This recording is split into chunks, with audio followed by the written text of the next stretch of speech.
जो खुद को संभालना सीख जाता है वो जिंदगी की हर दौड़ को जीत जाता है। ये बात टिंकू बंदर ने समझ ली थी। एक घने जंगल में टिंकू नाम का एक नन्हा बंदर रहता था। वो बहुत प्यारा और होशियार था, लेकिन टिंकू की एक समस्या थी। वो कभी भी कहीं भी शांत नहीं बैठता था। उसे हर समय उछलना कूदना, खेलना और मस्ती करना बहुत पसंद था। उसकी माँ रोज कहती, टिंकू, थोड़ा समय सीखने, खाने और आराम करने का भी होना चाहिए। लेकिन टिंकू हंसकर पेड़ों पर चढ़ जाता और फिर कहता, अभी तो मैं बच्चा हूँ, बाद में मैं सब कर लूंगा। उसी जंगल में एक बूढ़ा कछुआ बाबा रहते थे। वे बहुत शांत और अनुशासित थे। रोज समय पर उठते, खाना खाते, टहलते और ध्यान करते। एक दिन जंगल में घोषणा हुई, कल पेड़ों पर चढ़ने और फल इकट्ठा करने की प्रतियोगिता होगी।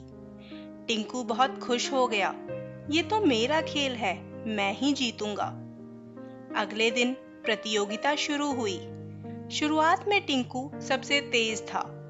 वो एक पेड़ से दूसरे पेड़ पर छलांग लगाता जा रहा था। लेकिन कुछ देर के बाद वो थक गया।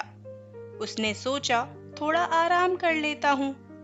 वो एक शाखा पर बैठकर इधर उधर देखने लगा। फिर तितलियों के पीछे भागने लगा और फिर जो थोड़े फल इकट्ठे किए थे वो भी खाने में लग गया। उधर दूसरे जानवर बिना रुके काम करते रहे। जब समय खत्म हुआ तो पता चला कि टिंकू के पास सबसे कम फल थे। विजेता बनी छोटी सी गिलहरी मीना, जो पूरे समय शांत और नियमित तरीके से फल जमा करती रही। टिंकू उदास होकर कछुआ बाबा के पास गया। मैं सबसे तेज था, फिर भी मैं क्यों हार गया? टिंकू ने पूछा। कछुआ बाबा मुस्कुराए और बोले, बेटा, ताकत और हुनर बहुत काम आते हैं, लेकिन उन्हें संभालने के लिए अनुशासन चाहिए। जो खुद को रोकना और सही काम पर टिके रहना सीख जाता है, वही जीतता है। टिंकू को ये बात समझ आ गई। अगले दिन उसने अपने लिए नियम बना लिए। सुबह अभ्यास, समय पर खाना, थोड़ा आराम और फिर खेल। कुछ दिनों के बाद फिर से एक प्रतियोगिता हुई।